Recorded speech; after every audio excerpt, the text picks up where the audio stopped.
우리가 무엇을 하리까라는 제목으로 말씀 증거합니다. 여러분, 대림절은 기다림의 절기예요. 주님의 성탄, 주님의 오심을 간절히 기다리는 절기입니다. 사실 무언가를 간절히 기다리는 것이 쉽지가 않아요.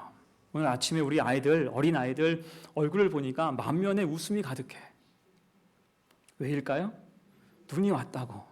아빠 마음 모르고. 저는 오늘 아침에 우리 학생들, 어린이들 간식 사려고 아침 일찍 저기 마트에 가서 물건을 사고 이제 교회에 오려고 아파트 주차장에 차를 세워놨는데 지하에 있지 않고 지상에 10분 세워놨더니 그 사이 방전되더라고요. 방전돼가지고 그 새벽에 그 아침에 또 택시 불러서 타고 아주 고생하면서 왔습니다. 제 마음과는 달리 아이들은 그럼에도 천진난만하게 너무너무 좋아하는 거예요. 기다리던 눈이 와서 어찌나 행복해하는지 참 그 모습 보니까 또한 저 역시 좋았어요. 여러분, 이렇게 무언가를 간절히 기다리는 것이 쉽지 않고 또한 거기에 대한 생각들이 엇갈릴 때가 있죠. 어떤 사람들은 기다림을 낭만이라고 여기기도 합니다. 제가 라디오를 듣는데 어떤 노래 한 곡이 남아요. 펄 시스터즈가 부른 커피 한 잔이라는 노래예요. 제가 처음으로 그 노래를 다 들어봤어요, 한번. 그랬더니 그 내용이 의미가 있고 또 재미가 있더라고요. 커피 한 잔을 시켜놓고 그대 올 때를 기다려봐도 웬일인지 오지를 않네. 내 속을 태우는구려. 8분이 지나 9분이 오네. 1분만 지나면 나는 가요. 내 속을 태태태 태우는구려. 아무리 이게 노래지만 10분을 못 참고 가네마네 그러고 있어요. 그만큼 애가 탄다, 그런 뜻이겠죠. 또한 황지우 시인이 쓴 너를 기다리는 동안이라는 시도 있어요. 유명한 식구가 있잖아요. 내가 오기로 한 그 자리에 내가 미리 가 너를 기다리는 동안 다가오는 모든 발자국은 내 가슴에 쿵쿵거린다.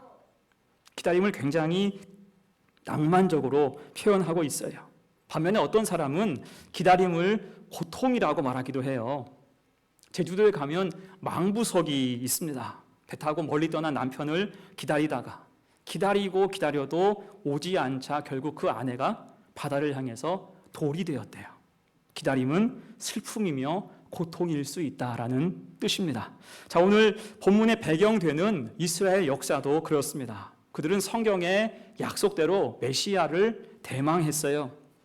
하지만 그 과정이 쉽지 않았죠.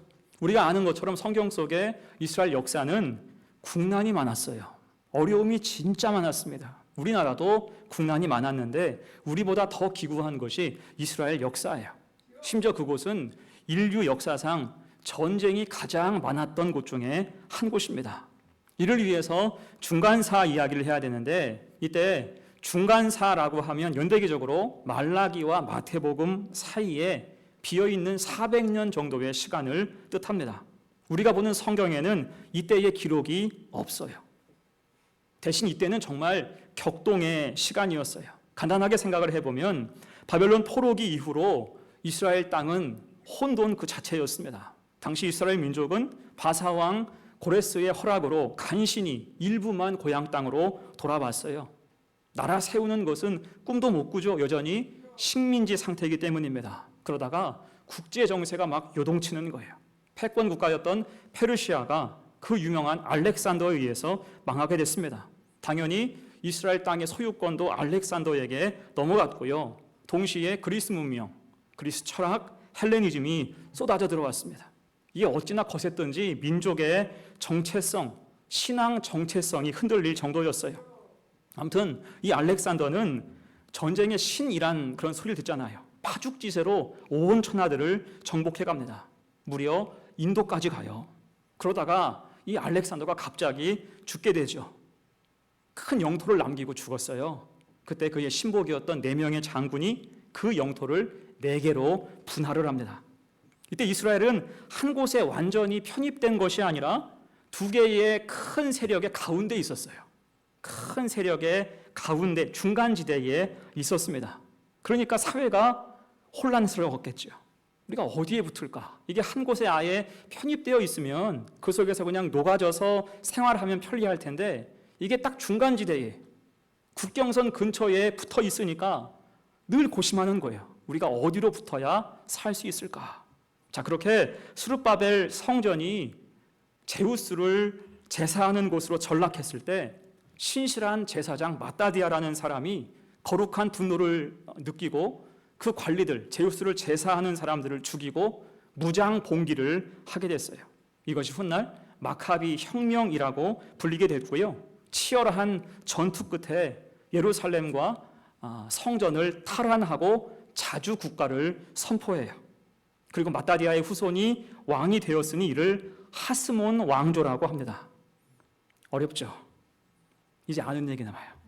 이때 하스몬 왕조를 떠받치는 두 개의 세력이 있었으니 그것이 사두개파와 바리새파였습니다.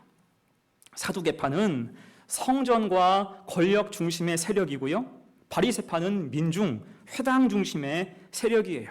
이들은 서로 견제하면서 조선시대의 붕당 정치처럼 권력을 번갈아서 잡았습니다. 그리고 권력을 잡을 때마다 상대방을 여지없이 핍박하는 거예요.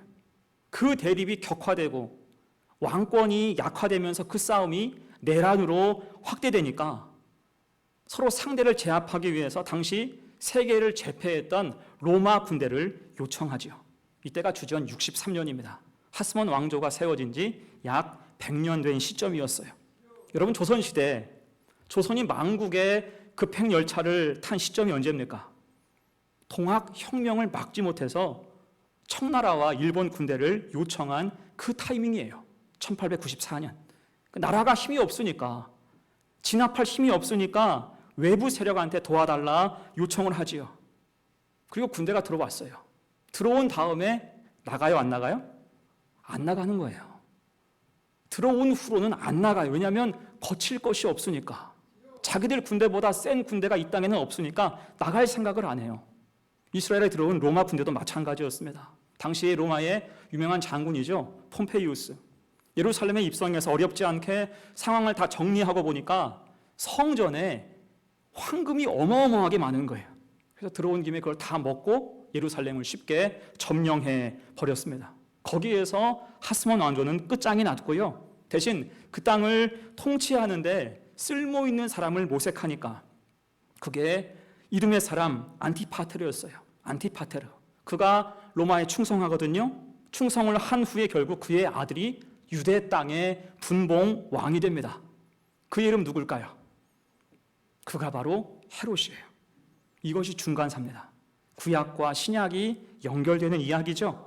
그런 시점에서 볼 때 오늘 누가복음 3장 저 위에 1, 2절 말씀이 의미가 있어요. 보세요. 디베리오 황제가 통치한 지 15해 곧 본디오 빌라도가 유대의 총독으로 헤롯이 갈릴리의 분봉 왕으로 그 동생 빌립이 이두레와 드라고니 지방의 분봉왕으로 루사니아가 아빌레네의 분봉왕으로 안나스와 가야바가 대제사장으로 있을 때에 하나님 말씀이 빈들에서 사가랴의 아들 요한에게 임한지라. 아멘. 여러분, 이 말씀이 당시의 권력 지도예요. 로마 황제를 필두로 헤롯 일당이 이스라엘을 완전히 장악하게 됐습니다. 이런 과정 속에서 이스라엘 백성들은 얼마나 답답했을까요? 이게 나라냐? 나라 꼴이 말이 아닌 거예요. 특히 이둠의 사람, 에돔 사람이 유대의 왕이 됐으니 무슨 이런 일이 다 있나 싶었습니다. 아무튼 그렇게 무력하게 시간은 흘렀고 메시아를 기다리는 현실은 고통 그 자체가 된 거예요. 소망이 없고 그냥 이 시간 자체가 고통인 것입니다. 그러다가 드디어 2절 하반절 하나님 말씀이 빈들에서 사가랴의 아들 요한에게 임한지라. 때가 됐다는 거예요. 하나님께서 세례 요한에게 말씀을 주시죠. 그리고 세례 요한은 즉시 광야에서 외치는 자의 소리로서 소망 없이 그저 느슨하게 살아갔던 사람들에게 불호령, 강력한 메시지를 선포하니 그것이 오늘 본문 7절로 9절입니다. 요한이 세례받으러 나오는 무리에게 이르되 독사의 자식들아 누가 너희에게 일러 장차 올 진노를 피하라 하더냐. 그러므로 회개에 합당한 열매를 맺고 속으로 아브라함이 우리 조상이라 말하지 말라. 내가 너희에게 이르노니 하나님이 능히 돌들로도 아브라함 자손이 되게 하시리라. 이미 도끼가 나무 뿌리에 놓였으니 좋은 열매 맺지 아니하는 나무마다 찍혀 불에 던져지리라. 아멘. 어때요? 굉장히 강력한 선포죠. 여러분, 이때 세례 요한은요, 야인이고 들사람이었어요. 그는 사람들한테 친절하지도 않고요, 다정하지도 않았어요. 어르고 달랜 것이 아니라 거침없는 말로 사람들 마음을 강타했습니다. 왜일까요? 그는 주님이 오실 길을 예비하는 사람이기 때문이에요. 여러분, 고속도로를 새로 만든다 생각해 보세요. 나중에는 물론 매끄러운 도로가 나오겠지만 그것을 처음으로 만드는 사람은요, 굉장히 거칠게 일하는 거예요. 산을 깎아야 되고 돌을 깨야 됩니다. 그것이 세례 요한의 역할이었어요.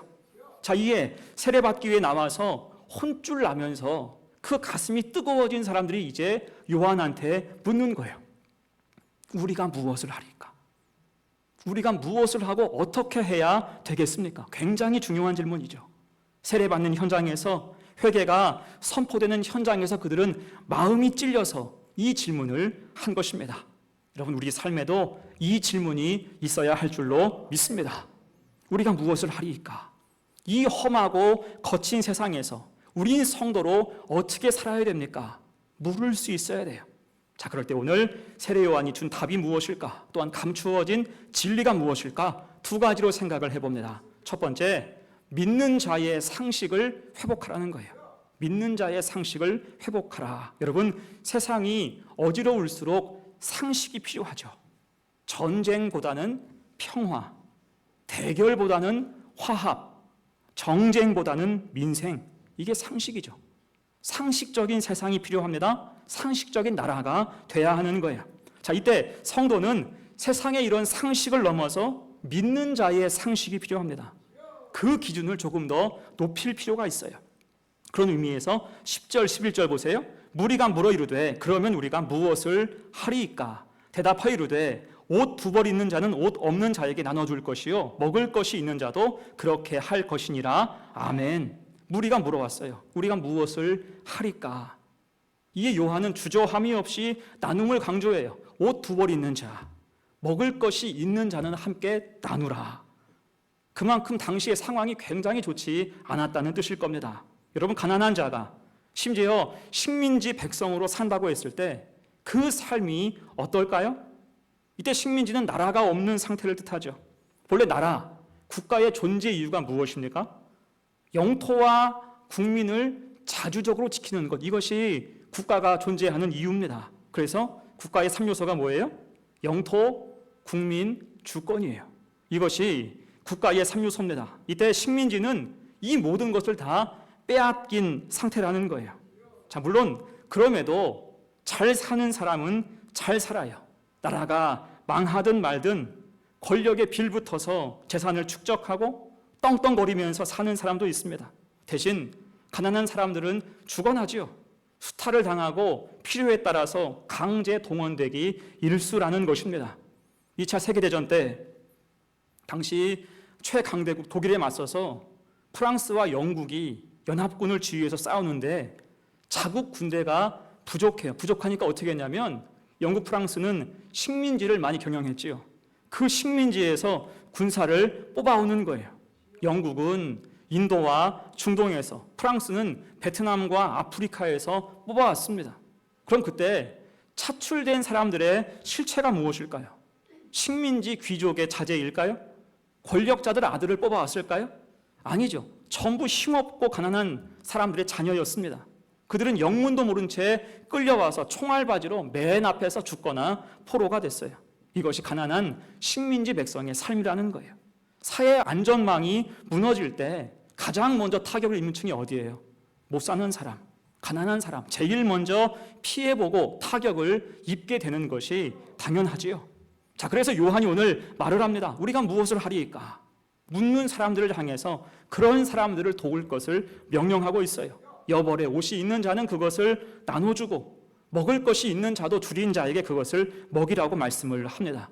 그래서 최대한 그 어려운 시기에 함께 버텨나가라는 거예요. 그것이 어지러운 시대를 사는 방법이고 하나님의 뜻임을 강조하고 있습니다. 여러분, 신명기에서 하나님이 수도 없이 반복하시는 말씀이 무엇입니까? 객과 과부와 고아를 선대하라. 그 시대 가장 연약하고 어려운 사람들을 외면하지 말고 그들을 선대하고 도우라고 하나님이 강조하셨습니다. 여러분, 그래서 이런 생각, 복음은 상식적인 거예요. 믿는 자는 이 상식을 회복해야 할 줄로 믿습니다. 자, 이어서 세리와 군인도 요한에게 와서 물었어요. 그럼 우리는 무엇을 하리이까? 12절로 14절까지 말씀.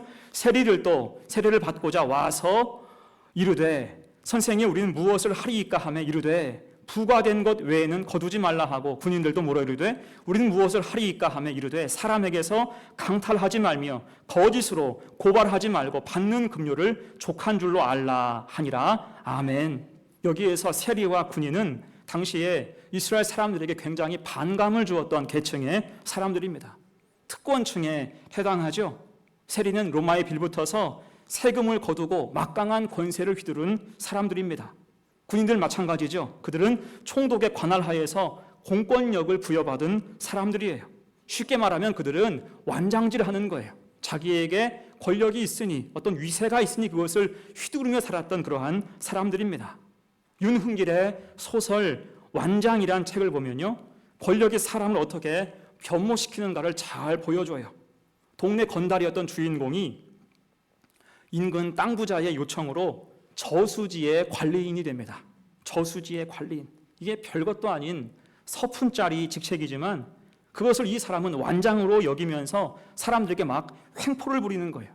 낚시를 금지하고 저수지 주변에서 노는 사람들을 향해서 회방을 놓고 욕짓거리를 막 하는 거예요.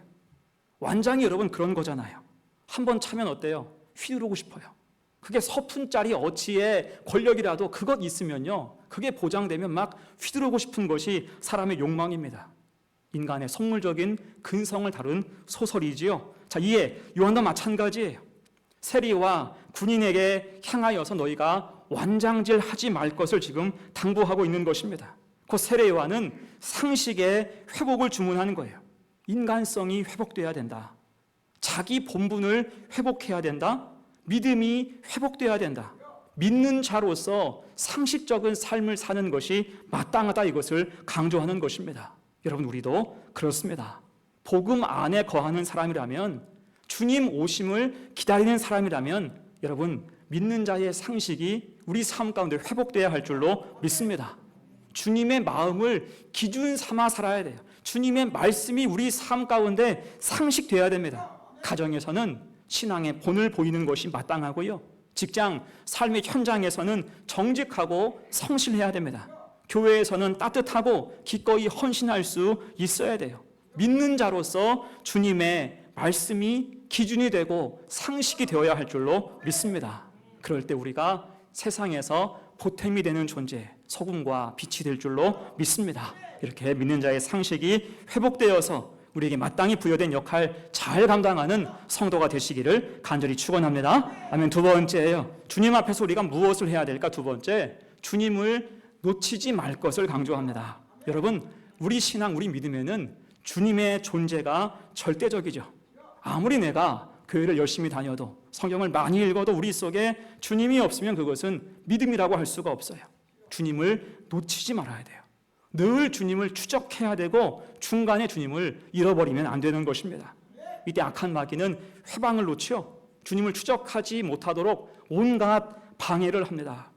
영화 탑건을 보면 전투기끼리 공중전하는 것을 볼 수가 있어요. 이때 공중전의 핵심이 뭐냐면 꼬리 잡기예요. 전투기 두 대가 갑니다. 누가 이겨요? 꼬리를 잡은 쪽이 이기는 거예요. 꼬리를 잡고 상대방을 향해서 미사일을 날립니다. 이때 미사일은 기본적으로 열 추적 장치가 붙어 있어요. 곧 미사일은 앞에 있는 전투기 꽁무니에 나오는 엔진의 그 뜨거운 열기, 그것을 쫓아가도록 프로그램되어 있는 거예요. 그럼 앞에 비행기는 그냥 가만히 당하고 터져야 되겠습니까? 아니겠죠. 앞에 있는 비행기는 회피 기동이라고 하죠. 급선회하면서 꽁무니 뒤쪽으로 열탄과 조명탄을 막 쏘는 거예요. 퉁퉁퉁퉁퉁 막 쏴요. 왜요? 추격하던 미사일이 조명탄의 열기를 보고 엔진 열기인 줄로 착각하도록 조명탄을 막 쏘아댑니다. 이게 뭐예요? 교란이죠. 교란하는 것입니다. 여러분, 악한 마귀가 하는 일이 그런 일이에요. 성도가 주님을 추적하지 못하도록 교란하는 것입니다. 오늘 본문에서도 그런 모습이 보이죠. 우리가 앞에서 보았듯이 이제 다들 세례 요한의 말에 압도됐어요. 그만큼 요한에게는 카리스마가 있었거든요. 그럴 때 어떤 생각합니까? 15절이에요. 백성들이 바라고 기다림으로 모든 사람들이 요한을 혹 그리스도신가 심중에 생각하니, 요한의 말과 행동을 보면서 백성들은 요한을 향하여서 이 사람이 메시아인가 착각했다라는 것입니다. 그의 언행에 매료된 거예요. 자, 이를 보고 요한은 그 생각을 꿰뚫어서 이렇게 말합니다. 16절, 17절 같이 읽어요. 시작. 요한이 모든 사람에게 대답하여 이르되 나는 물론 너희에게 세례를 베풀거니와 나보다 능력이 많으신 이가 오시나니 나는 그의 신발끈을 풀기도 감당하지 못하겠노라. 그는 성령과 불로 너희에게 세례를 베푸실 것이요 손에 키를 들고 자기의 타작 마당을 정하게 하사 알곡은 모아 곳간에 들이고 쭉정이는 꺼지지 않는 불에 태우시리라. 아멘. 한마디로 나는 아니다. 나는 메시아가 아니다. 분명하게 선을 그은 거예요. 얼마나 요한이 하나님 뜻에 날이 서 있는 민감한 사람인지를 알 수 있는 대목입니다. 자, 그리고 이 말씀은 예수님에 대한 정확한 묘사이기도 하죠. 세례 요한은 주님을 신발끈을 풀기도 감당하지 못할 자, 성령과 불로 세례를 베푸실 자, 알곡과 쭉정이를 분별하여서 태우실 자라고 설명했습니다.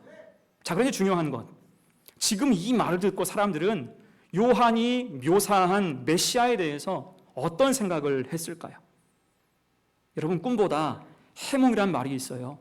직업 중에 평론가가 있습니다. 이를테면 정치평론가, 문화평론가, 영화평론가. 쉬운 말로 이들은 정치나 문화를 혹은 영화를 평가하고 논하는 사람들이에요. 대부분은 자기 느낌, 직관, 논리대로 가요. 근데 문제는 간혹 침소봉대할 때가 있다는 것입니다. 말 한마디를 부풀리기도 하고 어떤 한 장면을 너무 부풀려서 확대 해석하기도 합니다. 그래서 가끔은 당사자가 나서서 그런 의도가 아니었다고 해명하기도 하죠. 그 사람은요, 똑같은 말을 듣고도 같은 것을 보았어도 전혀 다른 해석을 할 수 있는 존재라는 것입니다. 본문도 그래요. 지금 세례 요한은 주님에 대해서 없는 말을 한 게 아니었습니다. 어떤 과장도 없어요. 근데 사람들은 이 말을 어떻게 받았을까요? 그 말을 받고 한껏 기대하는 거예요. 아마 후끈 달아올랐을 것입니다. 저 세례 요한이, 저 강대한 사람이 자기가 신발끈을 풀기도 감당하지 못한다고 했으니, 또한 성령과 불로 세례를 베푼다고 했으니, 쭉정이와 배신자를 일시에 태우고 처단한다고 했으니 얼마나 대단한 사람일까? 얼마나 큰 권능이 있을까? 기대하지 않을 수 없었겠죠. 역사적 인물로 다윗 같은 자가 아닐까? 저기 그리스의 알렉산더 같은 자가 아닐까? 그래서 로마를 꺾어낼 수 있을 자가 그 사람일까? 이런 상상 기대를 가득 하게 된 것입니다. 자, 그랬을 때 이런 생각에 편승한 악한 마귀는 주님을 광야에서 어떻게 시험했습니까? 권능 있는 자가 되라고 시험해요. 군중의 그런 요구에 부합하도록 유혹했습니다. 그러니까 얼마나 간악한지 그 백성을 교란한 것도 모자라서 주님까지 미혹하려고 했다는 거예요. 이런 상황이니 자기 생각만으로 메시아를 규정하고 자기 욕망을 위해서 신앙생활을 하던 사람들이 메시아를 찾을 수 있었겠습니까? 주님이 오셨어도, 주님이 눈앞에 있어도 찾지를 못하는 거예요. 왜요? 이미 악한 것에 교란되어 있었기 때문입니다. 심지어 주님을 함부로 말하고 무시하기도 했어요. 출신을 들먹이고 부모를 들먹이고 율법을 들먹이면서 무슨 메시아냐 힐난하기까지 했습니다. 곧 자기들 인식 수준으로만 메시아를 생각하는 거예요. 그러니 주님의 탄생부터 십자가와 부활까지 온갖 상황이 그들 앞에 펼쳐졌지만 그것이 은혜와 연결될 수 없었던 거예요. 그들 삶 가운데 메시아가 오셔서 모든 것을 이루고 십자가에 달려서 부활 승천하셨건만 그들은 모르는 거예요. 왜요? 주님을 자기 마음으로만 생각하고 엉뚱하게 해석하고 있었기 때문입니다. 여러분, 우리도 그럴 수 있습니다. 악한 마귀에 의해서 한번 교란되면 신앙의 의미를 잃어버리고 주님을 놓쳐서 방황할 수가 있는 거예요. 그래서 우리에게 필요한 것이 무엇입니까? 주님을 놓치지 말아야 할 줄로 믿습니다.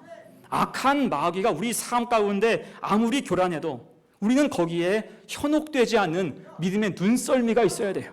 결코 현혹되지 않는 믿음의 눈썰미가 확실하게 날카롭게 있어야 됩니다. 여러분, 대신 성전에서 오래도록 메시아를 기다렸던 시므온을 한번 생각해 보세요. 그에게 오래전에 성령께서 말씀하셨습니다. 주의 그리스도를 보기 전에는 죽지 아니하리라. 자, 그러자 그는 성전에서 그리스도로 오신 주님을 기다리죠.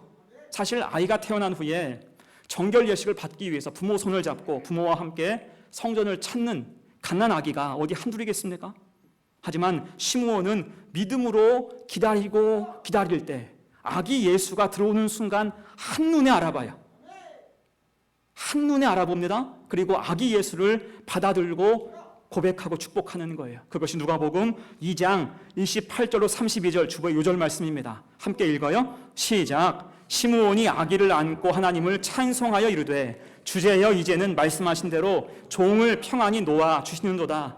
내 눈이 주의 구원을 보았사오니 이는 만민 앞에 예비하신 것이요 이방을 비추는 빛이요 주의 백성 이스라엘의 영광이니이다. 아멘.